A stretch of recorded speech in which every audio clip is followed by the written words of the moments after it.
start recording. Boom. Without looking, who can tell me the two types of wave motion? Transverse. Yep, that's one. Longitudinal. Very good, very good. And I've just realised I've left my pen in my office. So, transverse at right angles, longitudinal in the same direction. Question. Hurry up, go and get it. Now, just quickly, there is a rule of thumb for sound. It has to do with a couple of variables. There's a little equation down here, the density, but then there's another value. It's a little bit tricky. It used to be in the year 12 course, they took it out. So sometimes you can find a liquid that has a slower speed than a gas, but generally it's how close the particles are, the density of the particles. Have a look. If your density goes up, that's saying that B goes down. So that's not quite, there is an equation, but we're not going to worry too much about it. Okay? So generally, we know that we've got elastic collisions of particles, and the closer they are, the faster they're going to be able to transfer that energy. Okay? Then we went over the page to sound. And we said that if I had a speaker that's, well, we're going to look at a speaker in a moment when we get to this session. Just have a quick look. High pressure and low pressure, compression and rarefaction. All right, these are the terms that we're going to use to describe the regions where the particles are squished up together and particles where they're spread apart. Abhinav, could I steal your pen, please? Your stylus. Rather than me running out of the classroom now, please, you've got to remember to get it back off me or I'll steal it from you. All right. Here's where we're going to get to. If we plotted, and remember this was just a static image of the particles, but we saw the animation and saw that they're always in constant motion, jiggling backwards and forwards, either transverse or longitudinal. If we plotted their motion over time, we would get this sine wave, where a particle's getting pushed, and then it's getting pulled, and then it's getting pushed, and then it's getting pulled. And there are times when there is zero force or zero pressure on them. All right, this is called a sine curve. This will become your friend. We're going to draw these sine curves quite a lot. Down here, could you please, now that was pressure over time, in which case I could measure, this is a nice pen, Here, that would be the T, that's called the period. Oh, that's actually not, there's something wrong with your pen. Oh. The tip's got it's a bit bent. Did you know this? Yes. All right, write this down, guys. What page are we on? Page 3. This is the period in seconds. So if I just went through one complete cycle on this axis, it's measuring the time taken. Okay? So, if we watch the animated GIF, you're basically looking at one particle and you're saying, how long does it take for it to do this? Or this? Backwards and forwards. That's the period in seconds. It might be 0.1 of a second. It might be 0.3 of a second. But we can measure it. Ben, Sam, I was shouting at you all last lesson. No. Stop your talking now. Thank you. No. I don't need the back chat. Thank you. Let's look at this over distance now. So now if I said high pressure, or pressure, high or low, you could go positive or negative. But now we're going to go distance in meters. You're going to get exactly the same sine curve, like that. But now, if I said from this period to this period, this has a special name. It's the length of the wave. That's one wave right there. And we're going to call this one wave length. It has a special symbol. It's the Greek symbol lambda. Okay? And we measure it in meters. All right? We're going to get over the page in just a moment. But what you might notice is if I went the distance from the top to the top should be the same. Oh, I haven't really drawn it. As the bottom to the bottom. Well, I imagine this would keep going. I didn't really draw my graph very well. From the bottom to the bottom, it'll be the same length. Okay, so I've got these this red line, which is measuring distance, if I took this one sine wave, or if we went from the top to the top, or from the bottom to the bottom, it's going to be the same. Okay? Could we go back to this little animation up here that is not animated at the moment because it is an image? I'm going to put the wavelength on here. If I just went from an area of low pressure to low pressure, you might notice that all these regions, sorry, that's high pressure, the regions between successive high pressure areas are all the same. And also low pressure. So let's look at the pink. That's the wavelength, should be the same as that, and should be the same as that. Yes? Does it matter if the sine curve starts like going up or down? No, not really. You could start with it high, you could start with it low, but the important thing is that it has that shape, that we're modelling it over time. Okay? All right, over the page now, page 4. This is where we want to put lots of arguable. Let's look at not pressure, but displacement, how far the particles move from their equilibrium. So we're going to go displacement in meters.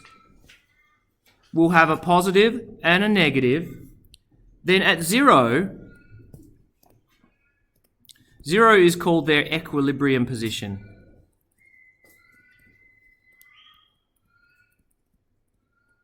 That's where the particles would want to be if there's no pressure waves travelling through them. If there's no disturbance, the particle sits here. And then all of a sudden a pressure wave comes sweeping through and they go, whoa, whoa, and then they do a sine wave. They go left, then right, then back to their equilibrium. We could plot that on a graph. We would be plotting a sine wave. Okay? So, let's try and draw 2 complete sine waves on this graph. Try your best, maybe use a pencil. I'm going to try my best. Oh no, see, I've already stuffed up. I'm going to change that back to, here we go. 1, 2, close enough. It doesn't look, are you happy with that? That bottom one's very low. Yeah, the bottom one's gone too low. Let me try again. Ready? Oh, I've stuffed it up already. Nah, I should have. Now I've gone too long. I've got to squish it a bit. Yeah, I'm feeling good now. Yeah, that'll do. Cool. All right. What we have is this part here is called the peak. This part here is also called the peak. It is regions of maximum positive displacement. Down at the bottom, we have troughs. This part here, also a trough. It's the lowest part, or the lowest, or the region of greatest negative displacement on the other side. Okay? What we then have is, if we could measure the distance from the equilibrium to the peak, that's called the amplitude. So I'm going to try and draw, if you have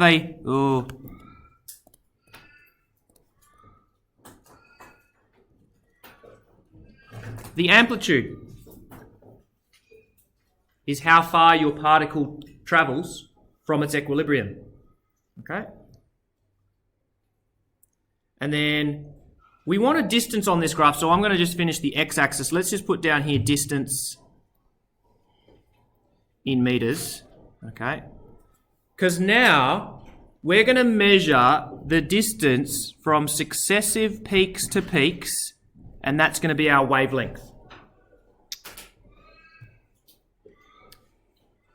And if I've drawn my graph correctly, it could be one complete oscillation. That should also be a wavelength, and then successive trough to trough. So there's 3 regions that you could measure the wavelength. There's peak to peak, or you could slide it down trough to trough, or we could just do one complete sine curve. Yes, Sam?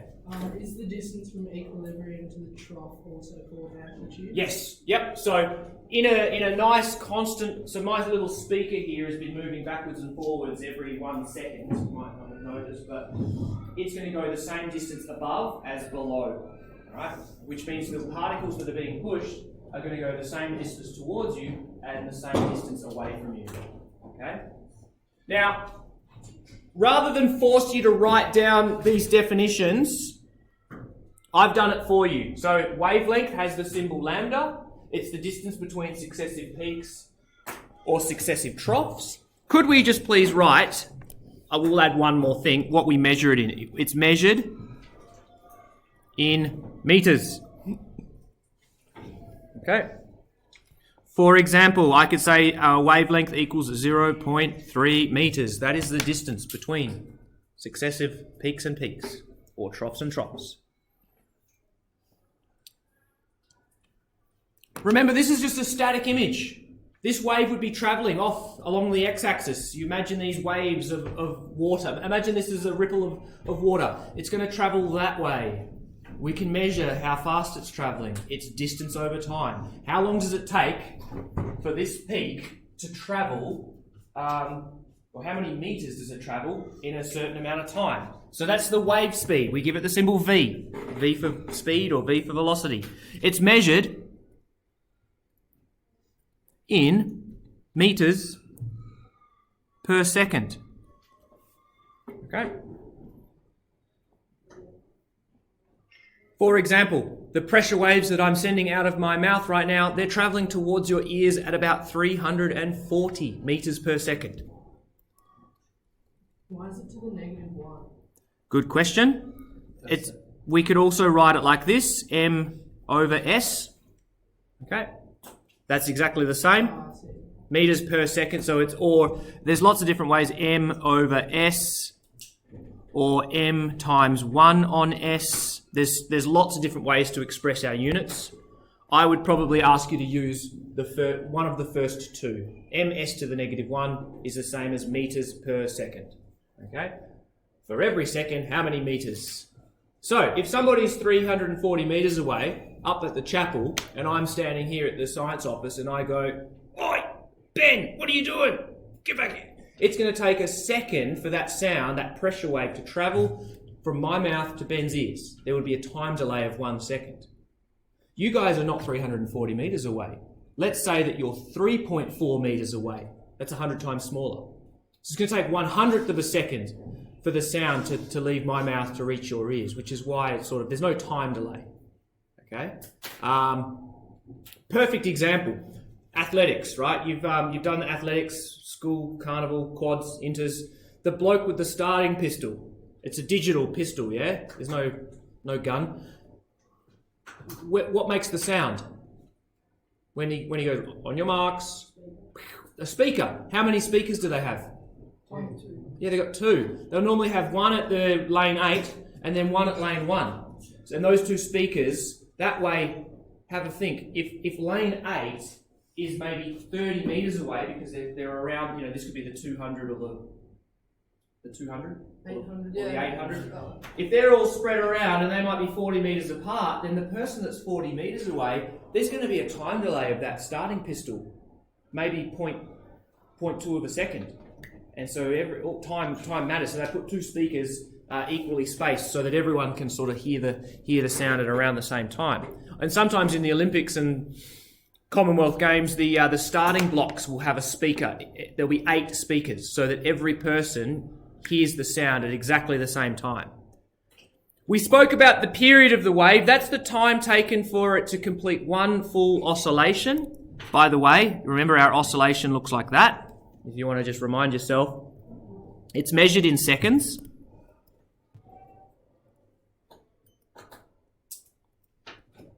i.e. t equals 0.1 s, capital T. So you've got to be careful. We've got our unit symbol and we've got our unit measurement. So capital T in seconds, that's the period of the wave, is capital T. And then lastly, the frequency of the wave is how many oscillations occur in a given second. And this is measured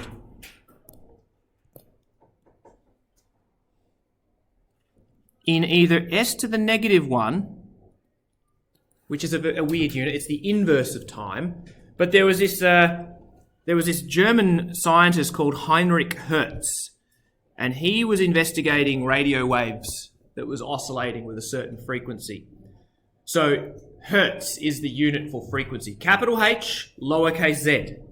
Do we remember why we have capitalized units of measurement? Go, Sam. It's named after. That's right. So if you want to, you don't have to write this down. It's not important, but it's named after Heinrich. Oh, hang on. How do I spell H-I-N. Heinrich Hertz. Okay. Now, oh look, we've got a triangle here. Yes, Anton. Why is the T period of one capital? Good question. In fact, I might just add, period is one complete revolution. It's capital T. Time, any time interval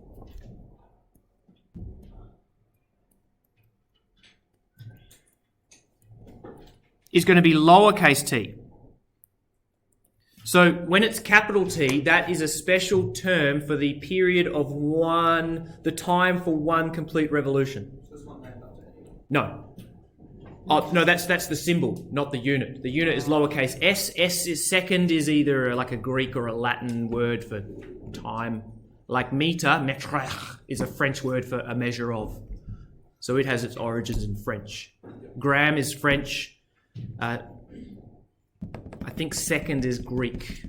So it comes from 500 years ago, nobody was speaking English. Even the English, they spoke Latin. So, and Latin gets its origins from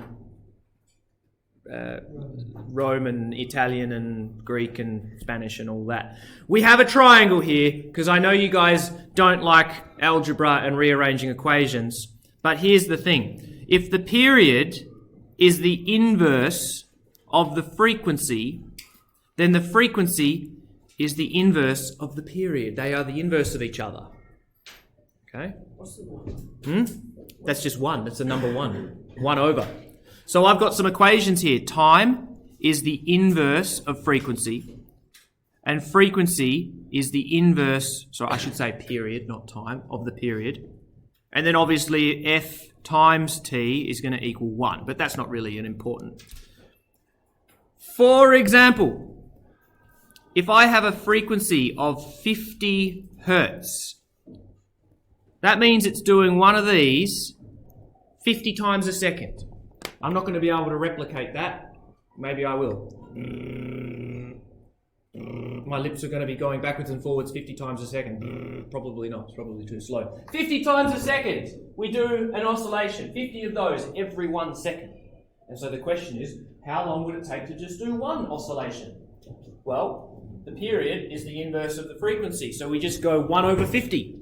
If I want to know how long it would take to do one. What's wrong? Are we all good? Yeah. Okay. Cool beans. So get that written down. 0.02 seconds or 20 milliseconds. You put a little milli out the front, like a millimeter is 1,000th of a millisecond, 20,000ths of a second. Now, let's have a look-see at our oscilloscope and our SIGGEN. So, we are going to play with this a few more times because it's important stuff. But I've got a speaker here that's being controlled by this box. It's called a signal generator. It creates a signal. It's creating a 1 hertz signal, which means it goes positive voltage, negative voltage, positive voltage, negative voltage, positive voltage, negative voltage. And wrapped around my little magnet down here is a coil of wire. And so it's going to go push, pull, push, pull, push, pull. And you can see the speaker is going in, out, in, out, in, out. Right? It's happening pretty slowly. It's actually modeling a sine wave. We can actually change the waveform to a square wave. So instead of a sine wave, it just goes pull, pull. Oh, this isn't drama or music. Stop that. Now I can increase the voltage. Increasing the voltage increases the force, and so this thing's now going out faster. It creates a higher pressure wave, and you can hear its loudness. Okay. So. Oh, by the way, look at the waveform. Sorry, I forgot to say, look, that's a square wave. that's what it's doing. It's going positive to negative. It's not doing a nice sine. Let's go back to a nice sine curve. Let's change our waveform back. Well, what's a triangle going to do? Oh, look at that one. That's a triangle. Fair enough. Let's go back to sine wave. All right. Now, when it was pushing out, it was creating in front of it a region of high pressure. And that pressure wave travels out in this room about 340 metres every second. Okay? So that's why you heard tick, tick, tick, tick, because the pressure wave whoosh, whoosh was rushing past your ear and pushing against your eardrum. Let's increase the frequency. No. Okay? So now, 5 hertz. So boop, boop, boop, boop, boop, boop, boop, boop, boop. You can see it going backwards and forwards. Let's just up the... Can we do the square one? Not yet. Not yet. Is that a triangle? Well, like hurt after Now- if you just kept going up. I can hear it going, wee, but that might just be the friction of the plastic speaker cone. Let's keep going. Well, eventually, Does it make any sound? it will. Eventually, it will. Soon, at a given frequency, we will start to hear a tone. So we're at 5 hertz, 5 times a second. That's a time period of 0.2. Let's go to 10 hertz. 10 times a second. That's a frequency of 0.1. No, still nothing. Let's keep going. What the hell? My eyes. Shh, listen. What? It's on the yellow screen. 50 hertz. You can't see it moving anymore. No, we look at our little sine waves been squished so much because it's happening a lot faster. So now, look, you can see, well, you can't see it. It's going so fast that it looks like a blur. And our eyes can only really process about 20 to 25 frames per second. This is 50 frames per second, so it's a blur. You might be able to hear it, all right? So at about 50 hertz, we can start to hear tones. Our brain's going, yeah, that sounds like, I don't know, I'm not good at music. It's going to 100 Let's keep going. sound versus sound. Let's go to a million. That's sick. Oh. Yeah, I can Oh, now. now It's I'm only maybe the at other left. one. Sounds So like turn it 90 sideways. hertz, all right? What's it feel like, sir? I can hear it now. Sounds like a didgeridoo. Like a vibrating speaker. Keep going. Yeah, I can hear. Yeah. This is Oh, I think it out. I literally can't hear it.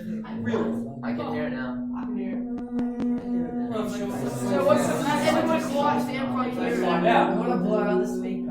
Well, no, so there's an overcurrent warning here if there's too much current passing through. What also happens, at low frequencies you get a large amplitude, and so you would have seen it going really far.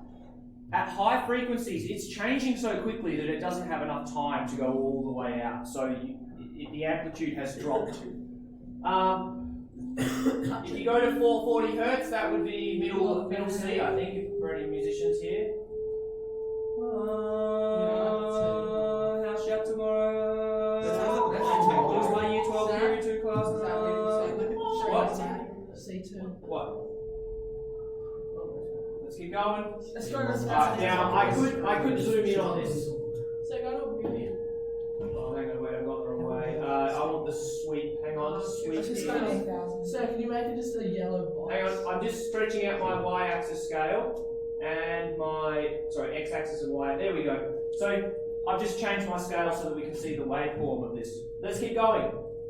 Look what's happening to the Squishes. It's getting closer and closer together. Right? I feel like it's gonna explode. Yeah. So. Actually, I want to go back a bit. Hang on. Do square waves of that, like, fast. Let's just go back to 340. 340 hertz. Now have a think. This thing's going backwards and forwards 340 times a second. What? So, yes, hear me out. In 1 second, that first pressure wave has travelled 340 metres. From that first pressure wave to the last pressure wave, there would be 340 of them. So what would the distance between each wave be? 340 waves, spread out by 340 metres. 1 metre. Good. Now, this is happening so fast, and I'll have to show you animations because they slow it down in animations. But basically, if I could take a snapshot in this classroom, snapshot, freeze frame, whatever you drama kids call it, if we could see the air particles, we would see regions of high pressure, and then low pressure, and then high pressure, and the distance between high pressure and high pressure, 1 metre. So if I point this at Anton, who's about 7 metres away, there would be about 7 wavelengths between the speaker and Anton. There would be 7 regions of low pressure, 7 regions of high pressure. Okay? And they're all travelling towards him at the speed of sound, 340 metres per second. Yes? What would happen if you put it back into like a square wave? Oh, not much. At this frequency, not much. So we can change the waveform to a square at high frequencies. In fact, let's go all the way back. You've asked a good question, and I'm going to... Let's go back to the tick, tick, tick, tick, tick. Square wave, here we go. Alright, so that's your square wave. That's so bad. Well, let's max that out. Alright, so this will make sense. At a certain time, we hear a tone, we don't hear individuals, and we said it was about 50 hertz. Let's max it out to like 500 or something. That's gonna be Mega anxiety. fast. So that, you can't hear each individual. It sounds like a tone, at about 50 hertz upwards. Oh, look, there's our wavelength now. Alright. Now, we can keep going up. Let's keep going. There's a limit to what we can hear. And let's keep going. Sounds like a small siren. You'll stop hearing before we. We do, Evacuate. Aerotone. let's keep going. That's really, No, you have to explain it. that's pretty gangster. Perfect tone.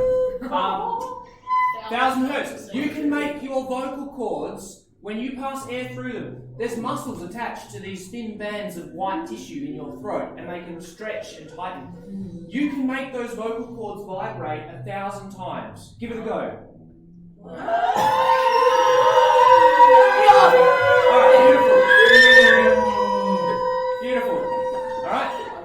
So, we can do that. Obviously, there is a limit. Your best operatic singer that can get up to, so many octaves above. Let's keep going. Clayton Now, at a certain frequency, there's a bad frequency that causes your ear canal to resonate, and it's quite painful, and it can actually cause hearing damage. So we're going to skip that one. So let's listen to it. No, it's not that bad. Just keep this at about, I'll tell you, it's at about 4,000 hertz. At that point, your wavelength is about 1 centimetre, which is roughly the same length as your outer ear canal, and that's how you can get this phenomenon called resonance occurring. So let's just try and get to it. Let's just try. Oh my god. So at some point, it'll feel a little bit painful. Yeah, got it. Turn it off! Whenever year 7 opens And it. then about there. Yeah! About, Oh my god! Let's go past that. All right. My dog. Alright, sorry. Oh yeah, bro. Oh shit! Wait, dog that too. Alright. Sorry. Beyond that, it shouldn't be painful. It was only at a certain frequency of around 4,000 hertz that it can cause a little bit of discomfort. But if we keep going, 7,000, This thing is definitely getting more. 8,000, double that frequency, 9,000, Yeah, put some sand on it, sir. 10,000. Dog whistle. So what does that feel like when you touch it at that No, speed? you Oh, yeah. can't feel it. What It's frequency that's is 10,000. a dog whistle? Oh, well, 15, 20. That's 15. I can hear that. Oh, yeah. 13, 14, 15, 16.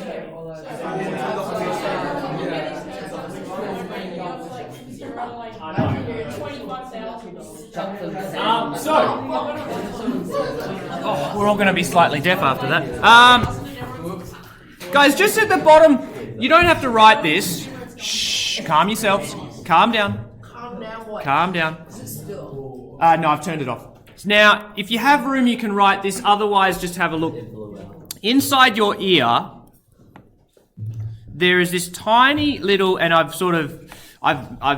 magnified this, so obviously it's not that size. It's quite small. There's this organ in your ear called the cochlea, C-O-C-L-E-A-R, and it's like a spiraled shell. And inside that spiraled shell, there are tiny, tiny little cilia. Do we know what cilia? Little hairs, yes. And what they've found is that they're all of different lengths. And so, they're all of different lengths. The longer ones, I should have drawn the longer ones longer, the longer ones will respond to lower frequency long wavelengths, and the smaller ones will respond to the higher frequencies. Now, we have evolved or were designed to hear a range of frequencies. The lowest is probably going to be like a saber-toothed tiger. And then the highest is a little baby, a newborn baby. Above that, we don't really need. Above that, we don't really need. So really, we only want from about 30 hertz through to what's the high? 1,000 hertz. No, not even. We don't really need to communicate outside those frequencies. But our ear has evolved, maybe like the tweeting of a bird and chase down the bird. We can hear higher, 15,000. But what happens over time, the little hairs, the short hairs, they fall over. All right?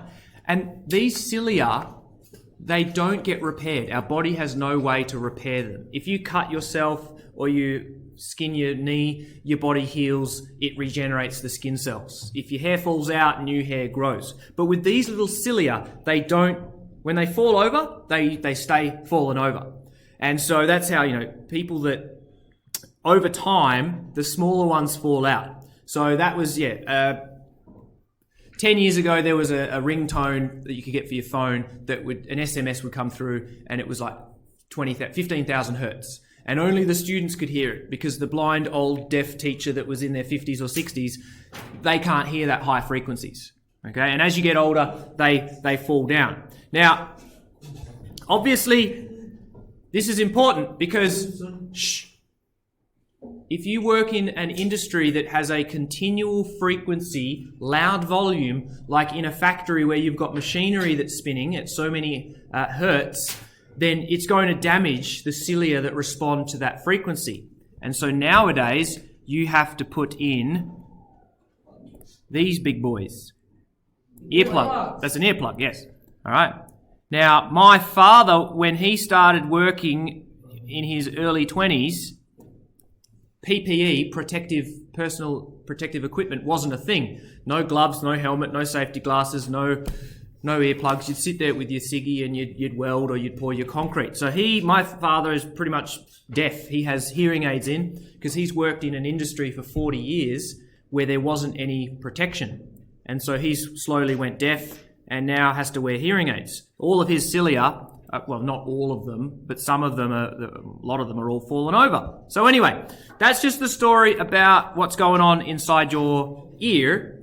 And if you go to like rock concerts and you see security guards are standing up the front between the stage and the crowds, they've got earplugs in. It's not because they hate the artist, it's because they're working every single night in a nightclub or at a factory, at a concert.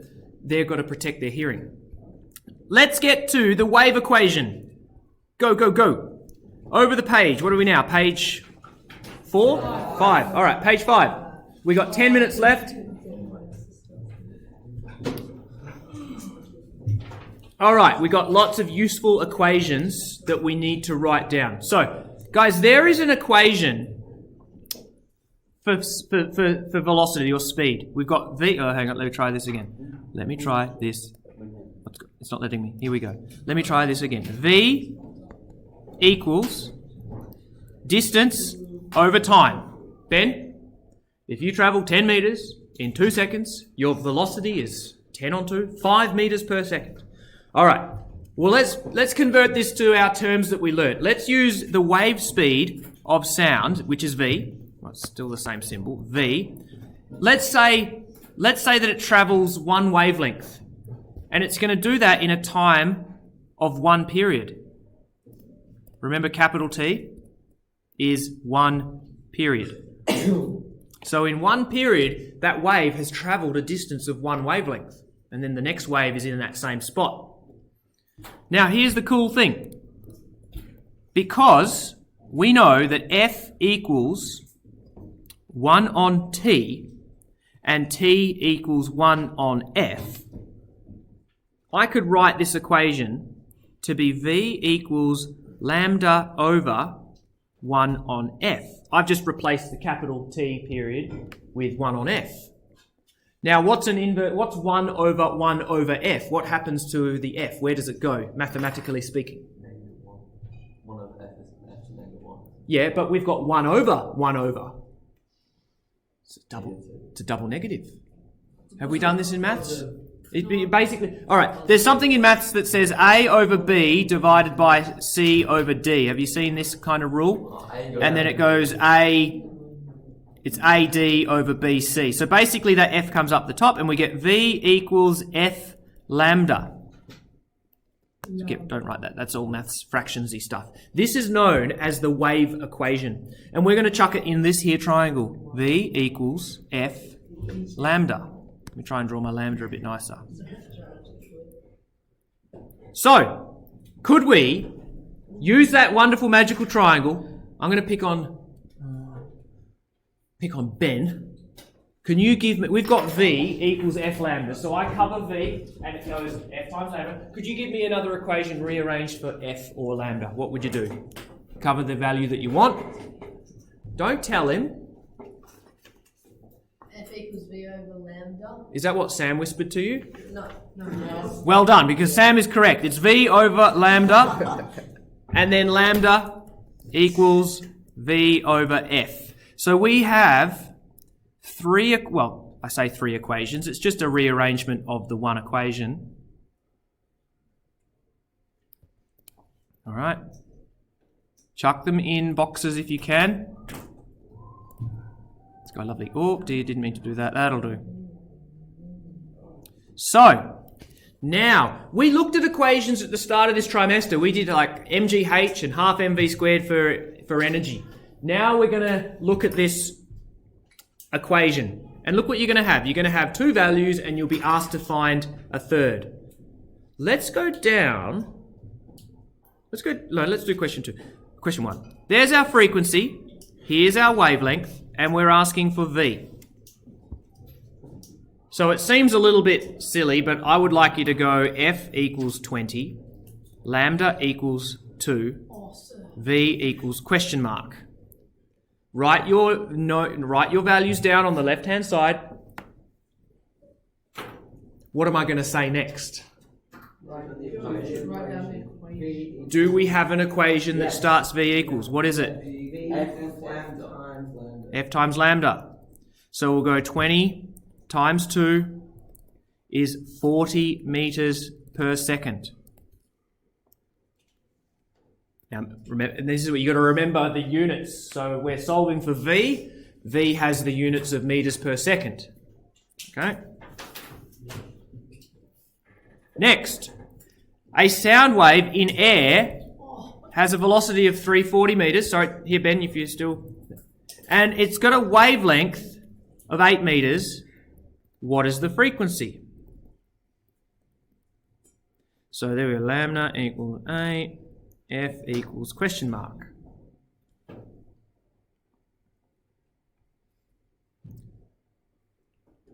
Do we have an equation that starts F equals? What is it? F equals to V over V over lambda. Cool. 340 divided by 8. 40. Oh, let's just go underneath. Equals 42.5. What were the units for frequency? Hertz, capital H, lowercase z.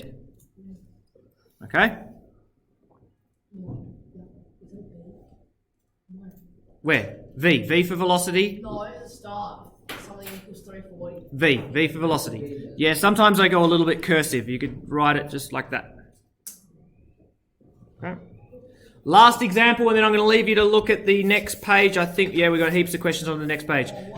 Sound has a frequency that, let's say I put my speaker underwater and suddenly your velocity is now 1500. Remember, in liquids, travels faster than in air. So sound travels faster in water. What is the wavelength between successive peaks? So F equals 100. V equals 1500. Lambda equals question mark. Do we have an equation? Lambda equals V over. Correct. Hating that word. 1500 over 100. Cancel, cancel, cancel, cancel. It's going to be 15 meters. Okay? So, last 6 minutes. I want you to go over the page. Now, really, everything in these boxes we've already looked at, so we've got all of the good stuff. There's a couple of examples. Well, we did 3 examples. I've given you the speed of sound in 3 different materials. And I would like you to use that to solve these questions. Now, oh look, and then here we go over the page. So, I want you to get into the habit of, when you're solving a physics problem, write down your known variables on the left-hand side. Figure out what your unknown is, figure out what equation you need, and then throw it into the equation. Okay, so for the last 5 minutes, have a go at these questions, please.